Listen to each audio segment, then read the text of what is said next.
Nishu recording studio Jalalpur. Chintu Samrat देखी पातर शरीर हमर सोचता सखी सैया जवानी हमर पोसता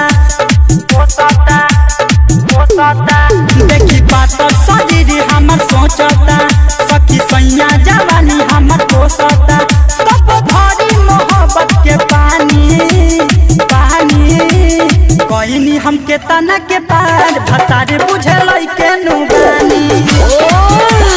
कहनी हमके तना के पार भतारे बुझल के नुबानी बर्दाश्त हो जाई भतारे बुझल के चिंटू सम्राट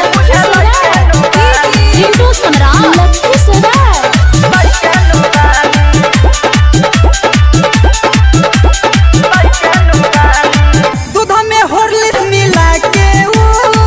अपने हाथे पियावेला मुर्गा मछली रोजे लिया के अपने हाथे खियावेला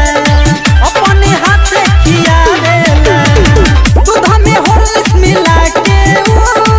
अपने हाथे पियावेला मुर्गा मछली रोजे लिया के अपने हाथे खियावेला कहे जइबू मोटाई मजा खूबे हो आई सुहाग रात के न मानल कहानी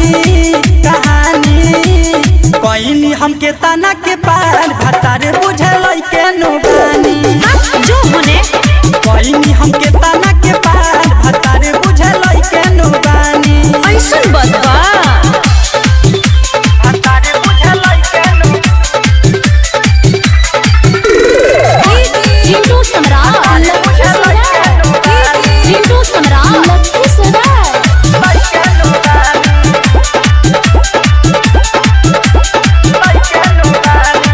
पियऊ गोल्डन सुबास हमके बुझतावे शरीफ हो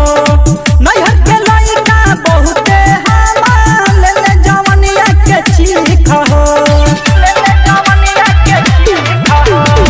पियऊ पंकज निशु हमके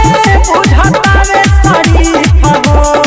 नैहर के लइका बहुते हमार ले जवनिया बचीख हो नमक तना ले भरिया दटे करा के करी मत मनले न सरोज शिवानी कहनी हमके तना के पार भतारे बुझल के नुबानी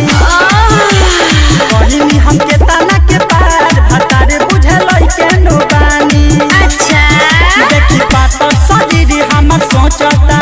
सखी सैया जवानी हमर पोसता कब भरी मोहब्बत के पानी